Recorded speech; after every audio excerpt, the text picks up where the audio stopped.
Bharat Lajna multi state housing cooperative society limited. വീട്ടമ്മയെ ആക്രമിച്ച് മുളകുപൊടി എറിഞ്ഞ് സ്വർണ്ണാഭരണങ്ങൾ കവർന്ന മുഖംമൂടി സംഘം വണ്ടൂരിൽ പിടിയിൽ. തനിച്ച് താമസിക്കുന്ന വയോധികയായ വീട്ടമ്മയെ ആക്രമിച്ച് 2 പവനോളം തൂക്കം വരുന്ന 2 സ്വർണ്ണവളകൾ മുറിച്ചെടുത്ത 3 അംഗ മുഖംമൂടി സംഘത്തെയാണ് പോലീസ് അറസ്റ്റ് ചെയ്തത്. വണ്ടൂർ അമ്പലപ്പടി സ്വദേശി പാലാംപറമ്പത്ത് നിതിൻ, സഹോദരൻ നിഖിൽ, ഇവരുടെ സഹോദരി ഭർത്താവും കവർച്ചയുടെ സൂത്രധാരനുമായ അമ്പലപ്പടി സ്വദേശി പടിഞ്ഞാറെ മണ്ടാവിൽ ജിജേഷ് എന്നിവരെയാണ് വണ്ടൂർ സിഐ സംഗീത് പുനത്തിന്റെ നേതൃത്വത്തിലുള്ള പ്രത്യേക അന്വേഷണ സംഘം പിടികൂടിയത്. കഴിഞ്ഞ ഡിസംബർ 22-നാണ് കേസിനാസ്പദമായ സംഭവം. അമ്പലപ്പടി ബൈപ്പാസിൽ താമസിക്കുന്ന പരേതനായ വിമുക്തഭടൻ പാലക്കത്തോട്ടിൽ വിജയകുമാറിന്റെ ഭാര്യ കെ ചന്ദ്രമതിയുടെ ആഭരണങ്ങളാണ് 3 പേർ കവർന്നത്. മൽപിടുത്തത്തിലും വീഴ്ചയിലും പരിക്കേറ്റ ചന്ദ്രമതി താലൂക്ക് ആശുപത്രിയിൽ ചികിത്സ തേടിയിരുന്നു.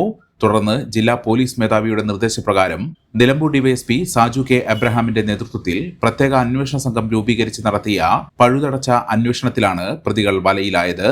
ജിജേഷിന്റെ കടബാധ്യതകൾ തീർക്കാൻ വേണ്ടിയാണ് പ്രതികൾ കവർച്ച ആസൂത്രണം ചെയ്തത്.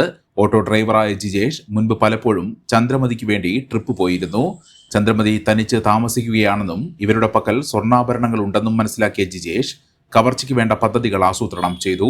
എറണാകുളത്ത് ജോലി ചെയ്തിരുന്ന നിഖിലിനെ ഇതിനായി നാട്ടിലേക്ക് വിളിച്ചു വരുത്തി. രാത്രി 8 മണിയോടെ മൂവരും ബാറിലെത്തി മദ്യപിച്ചതിന് ശേഷം ബാറിൽ നിന്നും ഇറങ്ങി ചന്ദ്രമതിയുടെ വീടിന് പുറകുവശത്തുള്ള വയലിലൂടെ നടന്ന് ചന്ദ്രമതിയുടെ വീട്ടിലെത്തി. പുറകുവശത്തെ വാതിലിൽ തട്ടി ശബ്ദമുണ്ടാക്കി. ശബ്ദം കേട്ട് വാതിൽ തുറന്ന ചന്ദ്രമതിയെ കരാട്ടയിൽ ബ്ലാക്ക് ബെൽറ്റ് നേടിയിട്ടുള്ള ജിജേഷ് പിന്നിൽ നിന്നും വായും മൂക്കും ബലമായി പൊത്തിപ്പിടിച്ചു. നിതിൻ കയ്യിൽ കരുതിയിരുന്ന കട്ടർ ഉപയോഗിച്ച് വളകൾ മുറിച്ചെടുത്തു. തിരിച്ചറിയാതിരിക്കാനായി മൂവരും മങ്കി ക്യാപ്പ് ധരിച്ചിരുന്നു. തെളിവ് നശിപ്പിക്കാനായി കൃത്യത്തിന് ശേഷം പരിസരത്ത് മുളകുപൊടി വിതറി. ശേഷം ബാറിന് സമീപം എത്തി കാറിൽ കയറി രക്ഷപ്പെട്ടു. ജിജേഷിനെ വീട്ടിലിറക്കിയ ശേഷം സഹോദരങ്ങൾ ചന്ദ്രമതിയുടെ വീടിന് പരിസരത്തിലൂടെ സ്ഥിതിഗതികൾ അറിയാനായി സ്കൂട്ടറിൽ കറങ്ങുകയും ചെയ്തു. തെളിവ് നശിപ്പിക്കാനായി മങ്കി ക്യാപ്പ് കത്തിച്ചു കളഞ്ഞു. തങ്ങളിലേക്ക് പോലീസ് എത്താതിരിക്കാനായി കൃത്യസമയത്ത് പ്രതികൾ മൊബൈൽ ഫോൺ സ്വിച്ച് ഓഫ് ചെയ്തിരുന്നു. 30ഓളം CCTVകൾ പരിശോധിച്ചും പ്രദേശവാസികളിൽ സംശയമുള്ളവരെ ചോദ്യം ചെയ്തും പോലീസ് പഴുതടച്ച് നടത്തിയ അന്വേഷണത്തിനൊടുവിലാണ് പ്രതികളെക്കുറിച്ച് സൂചന ലഭിച്ചത്. തുടർന്ന് ജിജേഷിനെ കസ്റ്റഡിയിലെടുത്ത് ചോദ്യം ചെയ്തതിൽ പ്രതി കുറ്റം സമ്മതിച്ചു. മോഷണ മുതലുമായി നിഖിലിനെ കഴിഞ്ഞ ദിവസം രാത്രി എറണാകുളത്ത് വെച്ചാണ് കസ്റ്റഡിയിലെടുത്തത്. പ്രതികളെ സംഭവ സ്ഥലത്തെത്തിച്ച് തെളിവെടുപ്പ് നടത്തി. കവർച്ച നടത്തിയ പ്രതികളെ കൃത്യസമയത്ത് പിടികൂടിയതിലൂടെ പ്രദേശവാസികളുടെ ഭീതി അകറ്റാൻ പോലീസിനായി.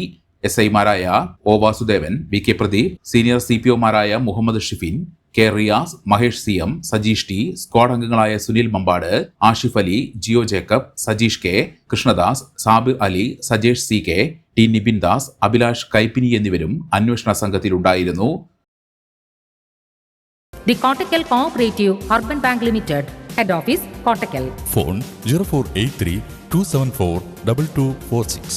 മെമ്പർമാരുടെ നിക്ഷേപങ്ങൾക്ക് ഉയർന്ന ലാഭവിഹിതം നൽകുന്ന കേന്ദ്ര സർക്കാർ സഹകരണ സ്ഥാപനം Bharat Lajna multi state housing cooperative society limited, Parappur road, Kottakkal. Phone 9946 999976.